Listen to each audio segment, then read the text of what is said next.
Assalamualaikum warahmatullahi wabarakatuh. Kami kumpulan 26 yang memegang tajuk Baitul Mal Peranannya dalam Sejarah Islam yang diagautai oleh Ahmad Syarif Aiman bin Syarul Nizam, Faris Syahmi bin Khairullah, Muhammad Faizul Adam bin Muhammad Sadat, Halimatul Sadiyah bin Ishaq, Izhaq Farisha binti Muhammad Isa. Apa itu Baitul Mal? Baitul Mal berasal daripada perkataan Arab iaitu bait amal yang membawa makna rumah harta. Dalam sejarah Islam, Baitul Mal merupakan institusi kewangan yang bertanggungjawab mentadbir cukai. Baitul Mal berfungsi sebagai pembendaharaan khalifah dan sultan yang menguruskan kewangan peribadi dan perbelanjaan kerajaan. Ia juga menguruskan pengagihan zakat kepada orang awam. Baik, untuk sejarah penubuhan Baitul Mal bermula daripada zaman Rasulullah SAW dan Khalifah Abu Bakar lagi. Namun penubuhan Baitul Mal pada ketika itu wujud secara tidak rasmi kerana pendapatan sewaktu itu masih sedikit dan Islam baru hendak mula berkembang, dan harta Baitul Mal tidak disimpan, malah diagih-agihkan kepada orang-orang fakir miskin dan orang-orang yang lebih memerlukan. Seterusnya, pada zaman Khalifah Umar, harta yang terkumpul telah pun banyak kerana harta telah diambil daripada beberapa sumber seperti jizyah, zakat dan usyur. Dan ketika itu juga institusi perbendaharaan negara iaitu Diwan dibentuk atas cadangan seorang sahabat iaitu Saidina Khalid Al-Walid. Ketika zaman Bani Umayyah pula, Islam meluaskan lagi jajahan takluknya sehingga ke Afrika, Rom dan Konstantinopel, dan sewaktu itu sumber pendapatan negara antaranya ialah zakat, kharaj, jizyah, fa'i dan ghanimah. Seterusnya, zaman kegemilangan Bani Abbasiyah, sewaktu Khalifah Abu Ja'far Al-Mansur, pusat pentadbiran telah diubah ke Baghdad. Sewaktu itu harta melimpah ruah sehingga mencecah jutaan dinar, dan jabatan baru seperti jabatan akauntan telah ditubuhkan dan banyak pembaruan yang dilakukan seperti adanya sistem-sistem baru seperti musaqamah, dan diakhiri dengan zaman kejatuhan Bani Abbasiyah di mana sewaktu itu Baitul Mal di bawah pemerintahan Khalifah Al-Ma'mun iaitu anak kepada Khalifah Abu Ja'far tidak berfungsi dengan baik kerana berlakunya pertumbuhan darah sewaktu perebutan kuasa, dan diakhiri dengan era Perang Salib. Sebab itu zaman Baitul Mal di bawah kerajaan Bani Abbasiyah telah lumpuh. Assalamualaikum dan salam sejahtera. Nama saya Halimatul Saadiyah binti Ishaq dan saya akan membentangkan isi kami yang pertama, iaitu peranan Baitul Mal dalam sejarah Islam antaranya adalah menyalurkan sumber keuangan kepada masyarakat. Pada zaman Rasulullah SAW, Baitul Mal hanyalah sebagai tempat penyimpanan harta yang kemudiannya akan diberikan kepada umat yang memerlukan. Kemudian, pada zaman pemerintahan Khulafa Ar-Rasyidin, iaitu pada zaman Saidina Umar Al-Khattab, sumber perbelanjaan Baitul Mal digunakan untuk pembangunan infrastruktur negara bagi memudahkan urusan masyarakat seperti pembinaan terusan untuk penyaluran air. Saidina Umar juga telah membelanjakan Baitul Mal untuk membina masjid, jalan raya, jambatan, terusan, bangunan awam, penjara dan rumah tumpangan. Seterusnya, pada zaman pemerintahan Bani Umayyah, perbelanjaan Baitul Mal hanya tertumpu kepada pembinaan ketenteraan yang kuat, iaitu dengan memberikan gaji yang tinggi kepada para tentera.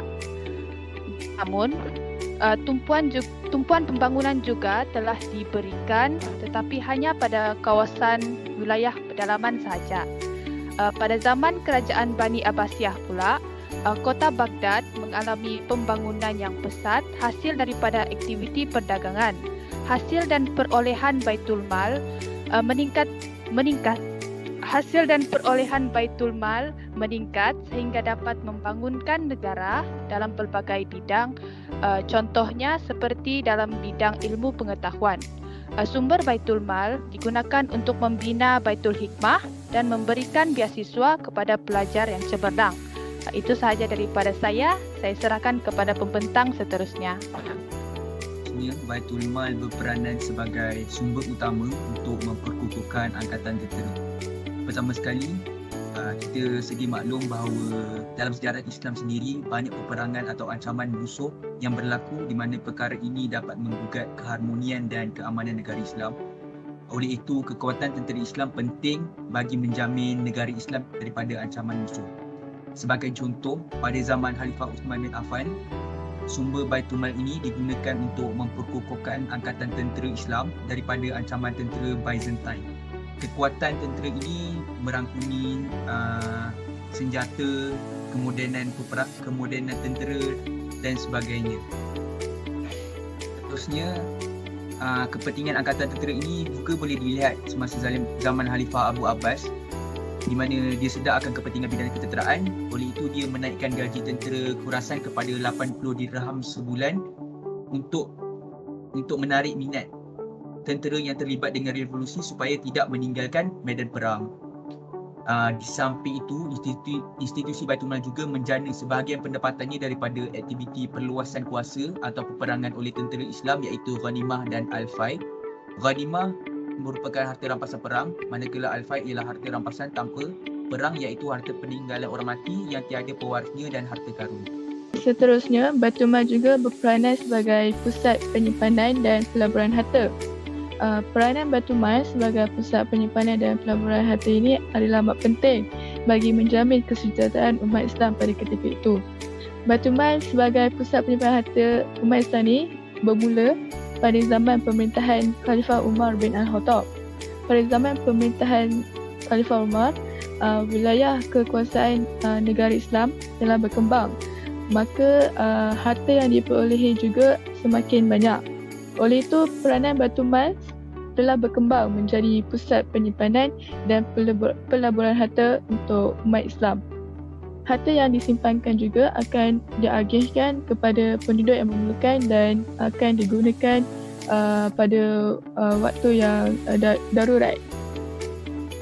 Seterusnya, membantu perkembangan Islam. Pertama, memberikan perkhidmatan pinjaman. Pada zaman Khulafa Umar, beliau telah memberikan perkhidmatan pinjaman kepada pedagang pada masa itu. Pedagang pada masa itu dapat meluaskan lagi dagangan mereka melalui perkhidmatan pinjaman ini. Pedagang dapat meluaskan lagi perdagangan mereka serta meningkatkan aliran pendapatan negara di dalam negara Islam. Hal ini menyebabkan pendapatan negara Islam per kapita pada masa itu meningkat selain meningkatkan nilai mata wang darham pada ketika itu. Kedua, menaik taraf infrastruktur bagi merancangkan ekonomi Islam. Dana daripada Baitul Mal digunakan untuk membangunkan infrastruktur negara seperti perairan, jalan raya, jambatan dan masjid. Infrastruktur seperti sistem pengairan membolehkan aktiviti peternakan dan pertanian dijalankan dengan lebih maju. Selain daripada dapat meningkatkan sumber makanan negara, hasil tani ini dapat dijual dalam negara dan dijual kepada pedagang-pedagang di luar negara. Hal ini membolehkan para petani dan pengembala memperolehi pendapatan yang lebih tinggi dan meningkatkan kuasa beli umat Islam pada ketika itu. Selain itu, aktiviti ekspor melalui penjualan hasil ternakan dan pertanian di luar negara juga menyebabkan pendapatan negara Islam akan meningkat. Infrastruktur seperti jalan raya yang teratur dan jambatan memudahkan para pedagang untuk menjalankan aktiviti di negara Islam. Hal ini secara tidak langsung akan meningkatkan aliran masuk wang di dalam negara, selain merancangkan lagi ekonomi Islam serta peredaran mata wang di negara Islam pada ketika itu. Ketiga, memberikan pendapatan tetap kepada umat Islam. Baitul Mal berperanan membayar gaji pegawai kerajaan dan anggota tentera. Pada zaman Khulafa Umar Al-Khattab, beliau telah menumbuhkan pasukan tentera dan melarang mereka untuk memiliki harta rampasan perang. Tanah-tanah Safawi, iaitu tanah yang tidak bertuan diamanahkan kepada golongan al-ahyam untuk diuruskan, dan pegawai-pegawai kerajaan dilantik untuk melicitkan pentadbiran empayar Islam pada ketika itu. Golongan ini dibayar gaji tetap untuk mengelakkan perselisihan faham yang boleh mengancam kestabilan politik. Dan keempat, membantu golongan miskin dan membasmi kemiskinan. Pada zaman baginda Rasulullah SAW hinggalah kini, Baitul Mal berperanan membantu golongan miskin yang layak dan mencukupi syaratnya. Sebagai contoh, baginda menggunakan wang daripada Baitul Mal untuk membantu golongan miskin melunaskan hutang yang mereka miliki. Melalui tindakan ini, golongan miskin dapat melepaskan diri daripada kesempitan hidup dan dapat mencari pendapatan bagi melengkapi keperluan asas kehidupan mereka seperti makanan, minuman, pakaian dan tempat tinggal. Selain itu, golongan miskin ini dapat menggunakan pendapatan mereka untuk keperluan mereka sendiri, membolehkan mereka untuk melepaskan diri pada status kemiskinan mereka. Seterusnya, seperti yang rakan-rakan saya sedia maklum, Baitul Mal banyak memberikan peranan dalam sejarah Islam. Sekarang saya akan terangkan kesan kejatuhan institusi Baitul Mal kepada kerajaan Islam. Pertama sekali, kita dapat lihat semasa zaman Khalifah Al-Muqtadi di mana pembayaran gaji tentera dan pegawai kaki tangan awam hanyalah sebulan sekali, dan Panglima Tentera tiada urusan dalam urusan kewangan wilayah atas rancangan utama. Seterusnya, semasa zaman pemerintahan Khalifah Al-Muqtadi, ketika itu Ubaidullah sebagai yang memegang jawatan sebagai wazir meminta kerajaan Safariyah membayar cukai tahunan sebanyak 4 juta dirham, tetapi tidak dapat ditunaikan kerana tentera Safariyah tewas di tangan tentera Samaniyah.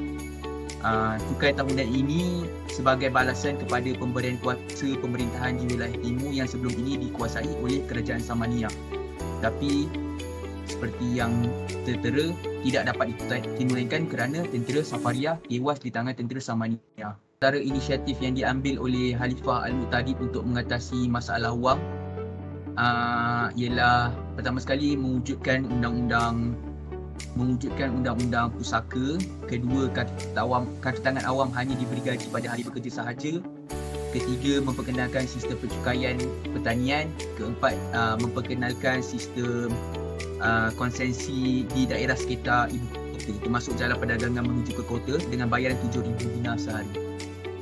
Pada zaman Khalifah Al-Muqtadir, pendapatan utama Baitul Mal ketika itu adalah hasil daripada wilayah seperti Iraq, Khuzestan dan Parsi melalui cukai tahunan dan digunakan untuk menampung perbelanjaan menjaga kota Mekah dan Madinah. Namun malangnya perbelanjaan yang besar menyebabkan wang dan perbendaharaan menjadi kosong dan defisit. Jadi untuk mengatasi masalah kewangan ini, Khalifah Al-Muqtadir telah mengambil wang berjumlah 4 juta dinar daripada pengusaha barangan kemas, dan kedua, harta benda keluarga Khalifah Al-Muqtadir dan khalifah-khalifah yang terdahulu dalam bentuk ladang-ladang bernilai 15 dinar terpaksa dipajakkan. Dan seterusnya, masalah kewangan berterusan sehingga kerajaan Abbasiyah yang menghadapi zaman kegelapan, dan siri-siri kegagalan ini menyumbang pada peralihan kuasa kerajaan Abbasiyah oleh Bani Buwayh. Dan seterusnya kita pergi kepada zaman Khalifah Al-Qadir. Harta rampasan yang banyak ketika itu memberi sumbangan kepada Baitul Mal disebabkan oleh kemenangan dalam medan peperangan. Namun Khalifah tidak lagi berkuasa dan hanya menjadi lambang kepimpinan kerana sewaktu itu orang Buwayh telah mengambil alih pemerintahan. Ketika pemerintahan Bani Saljuk pula, kerajaan Abbasiyah berada dalam keadaan yang aman dan mencapai kestabilan kewangan. Ketika kerajaan Abbasiyah diserang oleh tentera Mogul, pemerintahan Abbasiyah berakhir dan seterusnya diambil alih oleh orang Mogul. Seterusnya, rumusan yang boleh kita dapat daripada slide yang telah dibincangkan. Baitul Mal telah memainkan banyak peranan yang besar dalam sejarah umat Islam. Baitul Mal juga dapat menyelesaikan masalah kemiskinan umat Islam. Gaji pegawai kerajaan dan golongan tentera yang berkhidmat secara tetap atau sukarela juga dapat terjaga. Baitul Mal juga dapat digunakan untuk membina infrastruktur dan dilaburkan dalam aktiviti sosial, perdagangan dan perindustrian. Pengurusan institusi Baitul Mal yang teruk boleh menjejaskan kerajaan Islam. apabila kerajaan Islam menjadi lemah, ianya disebabkan oleh pemimpin yang kurang cekap. Seterusnya ini adalah rujukan-rujukan yang kami rujuk daripada kumpulan kami.